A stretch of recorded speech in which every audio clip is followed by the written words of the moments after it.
শাবান মাস, যেটার আজকে 1 তারিখ শুরু হয়ে গেছে। এই যে শাবান মাস শুরু হলো, এই শাবান মাসে প্রিয় নবী সাল্লাল্লাহু আলাইহি সাল্লামের একটা আমল আছে, বলবো আপনাদেরকে ইনশাআল্লাহ। কিন্তু আমলটা করার চেষ্টা করতে হবে। এই প্রমিস, এই ওয়াদা আমার সাথে আগে আসতে হবে। কারা কারা চেষ্টা করবেন বলেন, হাত তোলেন দেখি। আল্লাহ আমাদের সবাইকে আমলের তৌফিক দান করুন আল্লাহ।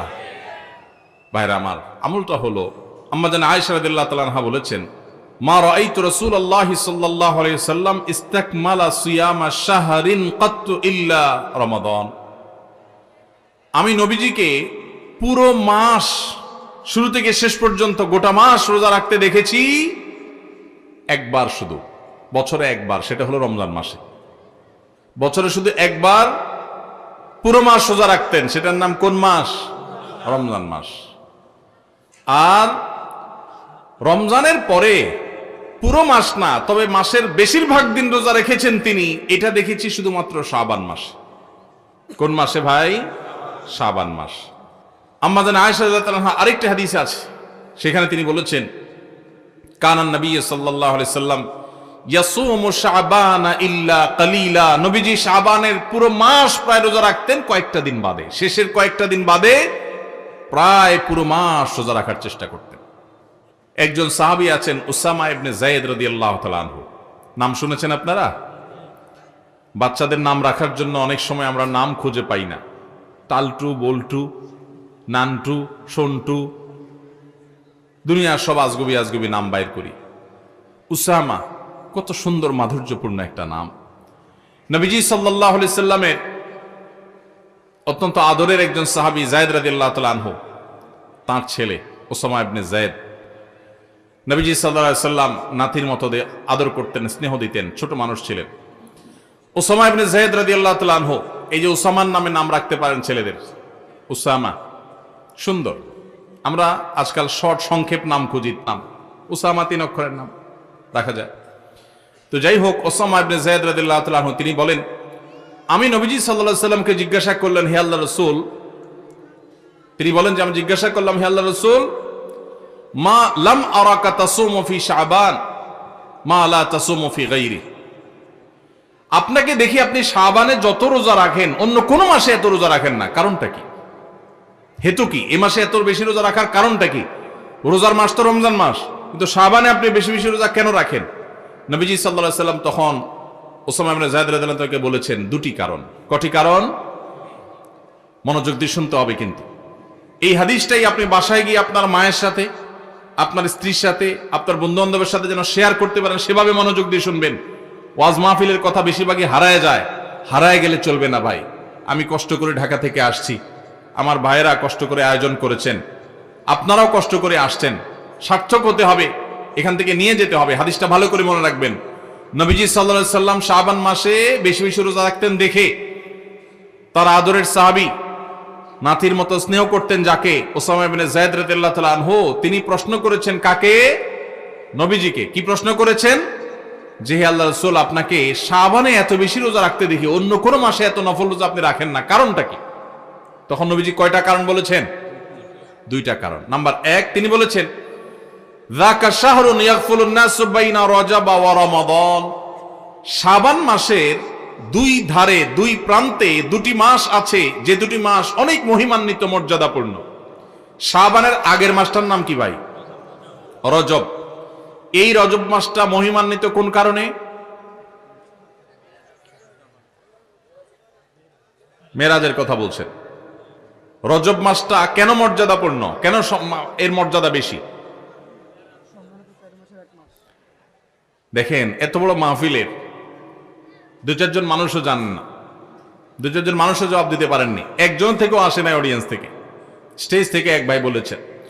দেখুন, রজব মাসের মর্যাদার কারণ হলো সম্মানিত 4টি মাস আছে। কোরআনে আল্লাহ তাআলা সূরা তওবায় একাধিকবার এ সম্পর্কে আলোকপাত করেছেন। আল্লাহ বলেছেন, ইন্না ইদ্দাতাশ শুহুরি ইনদাল্লাহি 12 শাহরান ফি কিতাবিল্লাহি ইয়াওমা খালাকাস সামাওয়াতি ওয়াল আরদ মিনহা আরবাতুন হুরুম। বছরে 12টি মাসের মধ্যে 4টি মাস আছে সম্মানিত মর্যাদাপূর্ণ, আল্লাহ এগুলোকে সম্মান দিয়েছেন, বিশেষ মর্যাদার মাস। রমজান তো সবচেয়ে শ্রেষ্ঠ মাস আছেই, রমজানের পরে মর্যাদার বিচারে সম্মানিত মাস কয়টা? এই 4টার মধ্যে নবীজি সাল্লাল্লাহু আলাইহি সাল্লাম সহিহ বুখারীতে এই 4 মাসের ব্যাখ্যা বর্ণনা করতে গিয়ে তিনি বলেছেন ফালাতুন মুতাওয়ালিয়াত, এই 4টার মধ্যে 3টা হলো ধারাবাহিক, জিলকদ, জিলহজ, মুহররম, আর চতুর্থ মাসটা হলো ওয়া রজব মুদর আল্লাযী বাইনা জুমাদা শাবান, এই যে রজব মাসটা। তাহলে রজব মাসটা সম্মানিত 4 মাসের একটা, সেজন্য এই মাসটা মূলত মহিমান্বিত। এই মাসে নবীজি সাল্লাল্লাহু আলাইহি সাল্লাম মেরাজ হয়েছে বলে অনেক ইতিহাসবিদগণ বলেছেন, আবার অন্য মাসে হওয়ার কথাও আছে, কিন্তু আসল তাৎপর্যের কারণ হলো রজব মাসটি হলো সম্মানিত 4 মাসের একটা। এটাও আমরা অনেকেই প্রথম শুনলাম জীবনে। যাই হোক, সে বিষয়ে কথা বলা আমার উদ্দেশ্য নয়। তো উদ্দেশ্য হলো যে ওসামা ইবনে যায়েদকে নবীজি বলেছেন যে শাবান মাসটার আগের মাসটা হলো রজব, যেটা সম্মানিত 4 মাসের একটা মর্যাদাপূর্ণ মাস। আবার শাবানের পরের মাসটা কোনটা? রমজান, সেটা হলো বছরের সবচাইতে সেরা মাস। তো নবীজি বলেছেন 2টা মর্যাদাপূর্ণ মাসের মধ্যবর্তী শাবান মাসে মানুষ আমল ইবাদত না করে অবহেলায় বেশিরভাগ মানুষ কাটায়। বেশিরভাগ মানুষ অপেক্ষা থাকে রোজা কবে আসবে, তখন কোরআন তেলাওয়াত শুরু করব। রমজান কবে চাঁদ দেখা যাবে রমজানের, তখন নামাজ ধরবো। রমজান কবে শুরু হবে, তখন থেকে আমি তারাবি পড়া ধরবো, ভালো কাজ করা ধরবো। শাবান মাসে মানুষ রমজানের ক্ষণগণনা, দিন গণনা করতে থাকে, অবসর থাকে, অলসতা করে, অবহেলা করে। নবীজি বলেছেন মানুষ যেহেতু অবহেলা করে, এই জন্য এই সময়টাতে আমি বেশি বেশি নফল রোজা রাখি, কারণ যেই সময়টাতে মানুষ অবহেলা করে ওই সময় ইবাদতের আলাদা গুরুত্ব তৈরি হয়। ভোর রাতের সময় সবাই ঘুমায় থাকে, এই জন্য তখন তাহাজ্জুদ পড়লে সওয়াব বেশি। হুজুরে সবাই সালাম দেয়, রিকশাওয়ালা বেচারারা কেউ সালাম দেয় না। আপনি যা রিকশাওয়ালাদেরকে আসসালামু আলাইকুম বললেন কেন? কারণ তারা অবহেলিত, তাদেরকে মানুষ সালাম দেয় না। তাহলে তাদেরকে সালাম দিলে, হুজুরে সালাম দিলে যে সওয়াব হতো তার চেয়ে সওয়াব বেশি হবে, কারণ অবহেলিত, এদেরকে কেউ সালাম দিচ্ছে না। একজন গরিব মানুষ, একজন অভাবী মানুষ, সিএনজি চালক, তার গাড়িতে উঠছেন। মুসলমান হলে তার আচরণ হবে উঠে বসেই আসসালামু আলাইকুম। চেষ্টা করা যাবে না ইনশাআল্লাহ? যাদের গাড়ি আছে, কয়জন মানুষ গাড়িতে উঠে বসে ড্রাইভার সাহেবকে সালাম দেন? সালাম দেয়া তো দূরের কথা, উল্টা বেশিরভাগ গাড়ি মালিকদের একটা বদ অভ্যাস আছে, একটা বাজে স্বভাব আছে। আমাদের দেশে একটা বাজে কালচার প্রচলিত আছে, সেটা হলো গাড়ি মালিকরা গায়ের কাছে আসেন, এসে ভূতের মতো অনেকে দাঁড়ায় থাকেন। ভেতর থেকে ড্রাইভার সাহেব বের হয়ে আসবে, ওনার দরজাটা খুলে ধরে রাখবে, তারপর উনি ভেতরে বসবেন। এই কালচারটা দেখছেন না দেখেন নাই? এই কালচারটাকে কেন খারাপ কালচার বলেছি? কারণ এটা হলো গাড়ি মালিকের মধ্যে প্রভু প্রভু ভাব আর ওই চালক ভাইটার সাথে দাস দাস আচরণ করার কারণে হয়। যে কাজে আপনার সহযোগিতা লাগবে, আপনার গাড়ি চালক, আপনার ব্যক্তিগত সহকারী, অবশ্যই তিনি আপনার সহযোগিতা করবেন। যেখানে কোনো সহায়তা দরকার নাই, হুদাই শুধু ভাব জাহির করার জন্য যেটা করবেন, এটা কখনো কোনো মুসলমানের আচরণ হতে পারে না। নতুন নতুন আমি কোনো গাড়িতে উঠলে, কোনো নতুন ড্রাইভার সাহেবের সাথে দেখা হলে দেখি যে সিট থেকে নেমে আসা শুরু করে। গাড়ি থামছে, এখন গাড়ি খুলবে, তো উনি তাড়াতাড়ি করে হ্যান্ড ব্রেক দেন, বেল্ট খোলেন, কেন? উনি নেমে আসবেন। আমি অনেক সময় বলি, ভাই নামতেছেন কেন আপনি? বলে স্যার দরজা খোলার জন্য। তো একে তো স্যার শুনলে আমার খুব রাগ লাগে, আমি স্যার কেন, ভাই বলা যায় না? দ্বিতীয়ত কথা হলো, কেন ভাই, আমার হাত তো সুস্থ সবল আল্লাহর রহমতে, আমি তো ল্যাংড়া লুলা না। গাড়ির দরজা খোলার জন্য ছোট্ট একটা দরজার লক, এটা ধরে টান দিলে দরজাটা খুলে যাবে। তো আপনি ওখান থেকে নেমে পুরা গায়ের তওয়াফ করে, এক চক্কর তওয়াফ করে এসে তারপরে খোলা লাগবে, দরকার কি এত কাহিনী করা? এই কাহিনীটার কারণে ক্ষতি কি হয় দেখুন। প্রথমত, ওই গাড়ি মালিকের ভিতরে অহংকারের প্রকাশ হয়। দ্বিতীয়ত হলো, গাড়ি চালক গাড়িটাকে স্টার্টিং এ রেখে এসে এই যে দরজা খুলতে পুরো গাড়িটা তওয়াফ করে আসা লাগে, এখানে অতিরিক্ত সময় নষ্ট হয় কি হয় না? এখানে গাড়ি চালকের সাথে দাস সুলভ আচরণ করা হয়, এটা আরেকটা। পাশাপাশি একটা ভয়ঙ্কর ক্ষতি হয় পাবলিক প্লেসগুলোতে। আপনারা দেখবেন, সেদিন আমি ঢাকার যশোর থেকে ঢাকা আসছি, এয়ারপোর্টে নামার পর দেখি আমার গাড়ি অনেক দূরে সিরিয়ালে আছে। তো খেয়াল করি নাই, বের হয়ে গেছি, মনে করছি বাইরেই আছে। পরে দেখি যে অনেক সিরিয়ালে আছে। পরে সিরিয়ালে থাকা দেখে আমি দেখলাম যে ডোমেস্টিক এয়ারপোর্টের ওখানে ছোট্ট একটু জায়গা, সব উল্টাপাল্টা গাড়ি পার্কিং করে রাখছে। কারোর হয়তো বস আসবে, সাহেব আসবে, ড্রাইভার সাহেব ওটা দাঁড়ায়া সে তামু খাইতেছে। এই যে গাড়িটা দাঁড় করে রাখছে পিছনে 1 কিলোমিটার সিরিয়াল পড়ে গেছে। এর ফলশ্রুতিতে বহু মানুষের ফ্লাইট মিস হবে। আমি তখন আমার সাথে যারা ছিল তাদেরকে সাথে নিয়ে বললাম, চলো আজকে একটু ট্রাফিক গিরি করি। তখন চলে গেলাম, যে একটা একটা করে গাড়ির ড্রাইভারকে ধরে বললাম, ভাই কেন দাঁড়াইছেন এখানে, রং কেন পার্কিং করলেন? এতক্ষণ পর্যন্ত প্রহরী কাউকে দেখা যায় নাই। যখন আমি এই ডিউটি শুরু করে দিয়েছি, পরে দেখলাম যে প্রহরী সবাই এসে ভরে গেছে আমার চারপাশ। পরে বললাম, আপনাদের আজকে ডিউটি আমি করি, আপনারা শুধু তাকা তাকা দেখেন। হঠাৎ একটা সরকারি গাড়ি আসলো, বিরাট বড় স্টিকার দেওয়া, একেবারে রং ভাবে দাঁড়াইছে, ছোট্ট জায়গা, এরকম বাঁকা হয়ে এমন ভাবে দাঁড়াইছে, পিছনে আরেকটা গাড়ি চলে যাবে যে ওইটা যাওয়ার রাস্তাটা বন্ধ হয়ে গেছে। অথচ এই গাড়িটা একটু সোজা হয়ে দাঁড়ালে, সাইড করে দাঁড়ালে ওই গাড়িটা যেতে পারে। গ্লাস নামাইলাম ড্রাইভার সাহেবের সিগন্যাল দিয়া, এরপরে বললাম তার ওই বসকে শুনায়া, বস বসা ভিতরে, বললাম, ভাই নতুন বাংলাদেশেও এই অহমিকাগুলো দূর করার সময় আসে নাই এখনো সে আগের অহংকার এখনো ধরে রাখছেন। আপনার এই রং ভাবে গাড়িটা দাঁড় করানোর কারণে পিছনে বহু গাড়ি সিরিয়ালে পড়ে গেছে। এটা বোঝার জন্য তো কোনো শিক্ষিত মানুষ হওয়ার দরকার নাই, কমন সেন্স থাকা যথেষ্ট, যে গাড়িটা আমি একটু সাইড করলেই তো অন্য গাড়িগুলো যেতে পারে। আমি ওই যে একটু আগে বলছিলাম, এই যে মাহফিলে আপনারা কত সুশৃঙ্খল, মাশাআল্লাহ, সেই আপনারাই যদি কেউ অটো চালক হন তো দেখা যাবে কল্লা ঢুকে দিছে, রিক্সা চালক ভাই মাথাটা ঢুকাই দিছে, আছে না নাই? এই শৃঙ্খলা বোধ যদি না থাকে, সে শত শত নফল নামাজ পড়েও ভালো মুসলমান হতে পারবে না। আমরা এটা জানি না।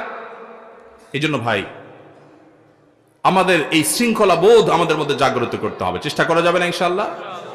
পরে এয়ারপোর্টে এসে আমার ডিউটি, কয়েক মিনিট ডিউটি করার পর দেখলাম যে মাশাআল্লাহ পুরো রাস্তা ক্লিয়ার হয়ে গেছে। এরপর পানির মতো গাড়ি চলে যাচ্ছে, জ্যামটা আর থাকলো না। আমাকে ওখানকার দায়িত্বরত ভাইরা বললেন, ভাই আপনি সরেন, আমরা দেখতেছি। আমাকে আপনারা এতক্ষণ কইছিলেন, আজকে ডিউটি আমিই করবো ইনশাআল্লাহ, বেতনটা আপনারা নিয়েন।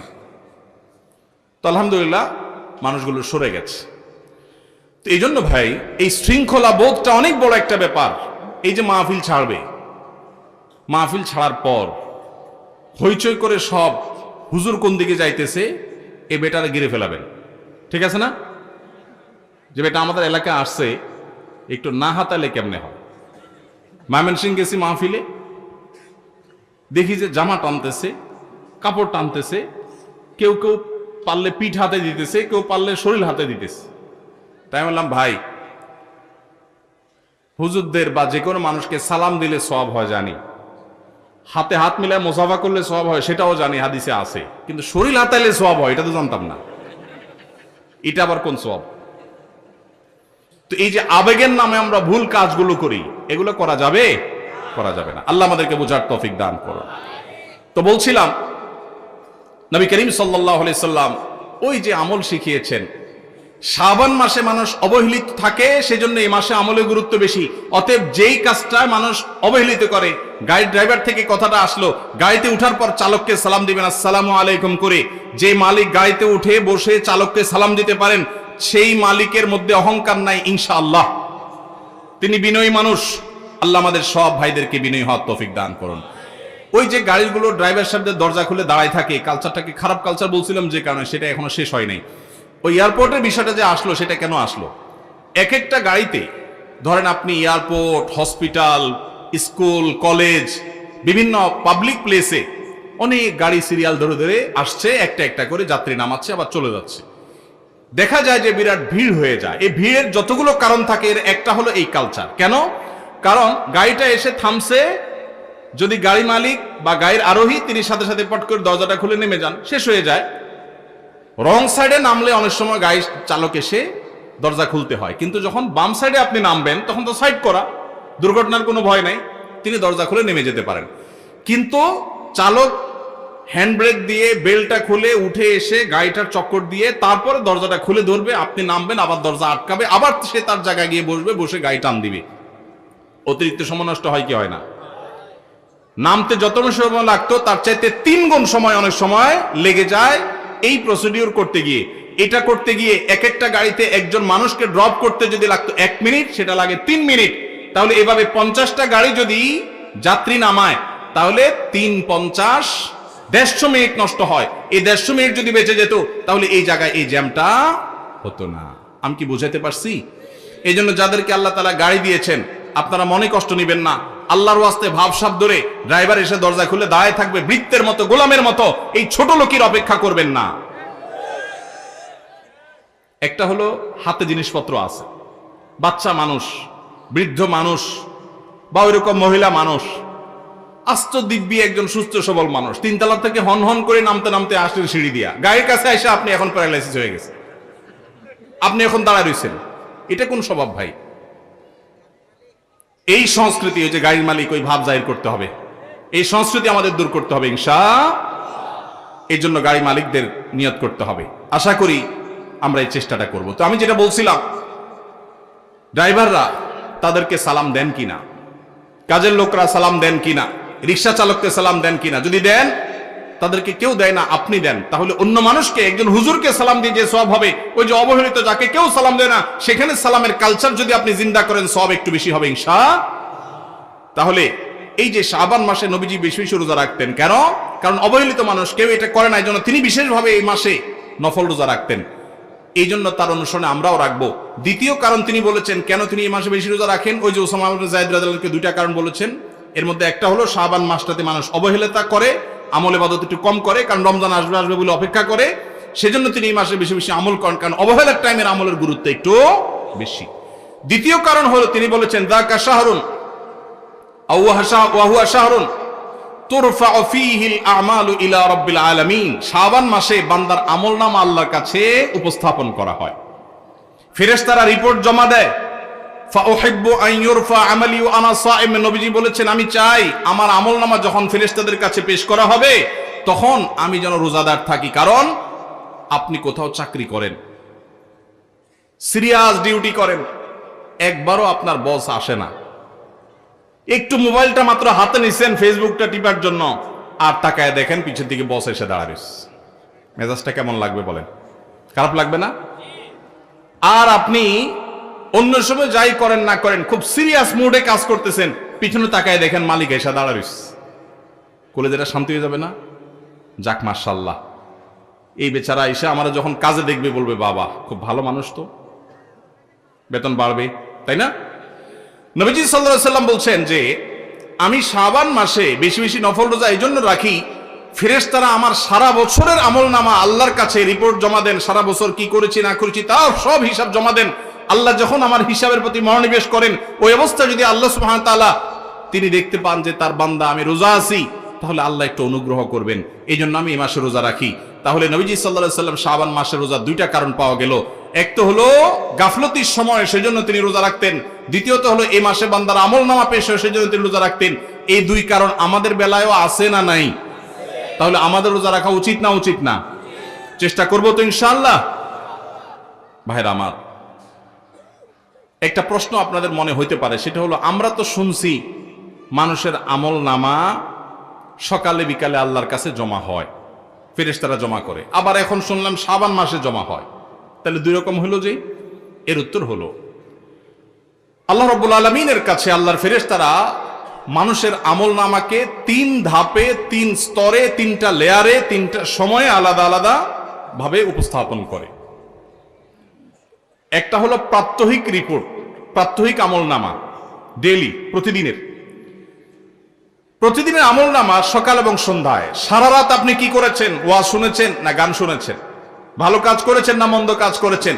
সারা রাতে কি করেছেন? প্রত্যেকটা মানুষের হিসাব আল্লাহ রাব্বুল আলামিনের কাছে প্রত্যেকটা ভোরে ওই রাতের ডিউটি থাকা ফেরেশতারা জমা দেন। আবার সারাদিন আমরা যা করি না করি, সন্ধ্যায় সারাদিনের ডিউটিতে রত ফেরেশতারা আল্লাহর কাছে জমা দেন। তাহলে বান্দার আমলনামা, বান্দার রিপোর্ট জমা দেওয়া হয়। একটা হলো প্রাত্যহিক, প্রতিদিন, সেটা কখন? সকাল এবং সন্ধ্যা।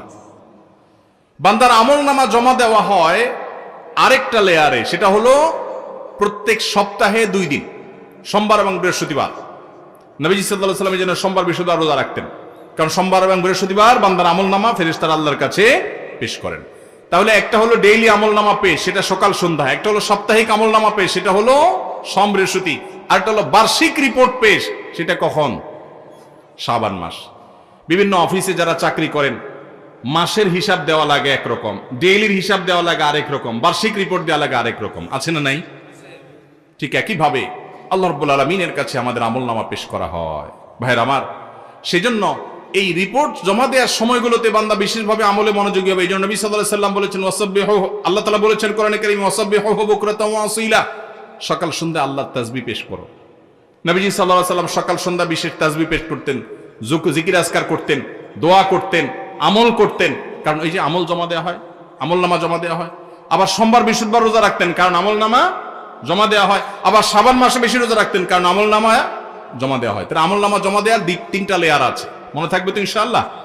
ভাইরা আমার, এছাড়াও শাবান মাসে বেশি বেশি নফল রোজার আরেকটা কারণ আছে, সেটা হলো ইজতিহাদি, সেটা হাদিস দ্বারা না প্রমাণিত না, সেটা বিভিন্ন মুহাদ্দিসগণ, উলামা ইকরাম, স্কলারগণ বলেছেন। সেটা হলো হঠাৎ করে রমজানের রোজা যদি রাখা শুরু করেন, সারা বছর এক রকমের খাদ্য অভ্যাস, সকাল দুপুর রাতে খেয়ে, এখন হঠাৎ করে অভ্যাসটা চেঞ্জ হয়ে যাবে, ইফতার এবং রাতে সাহারি খাবেন আর সারাদিন না খেয়ে থাকবেন।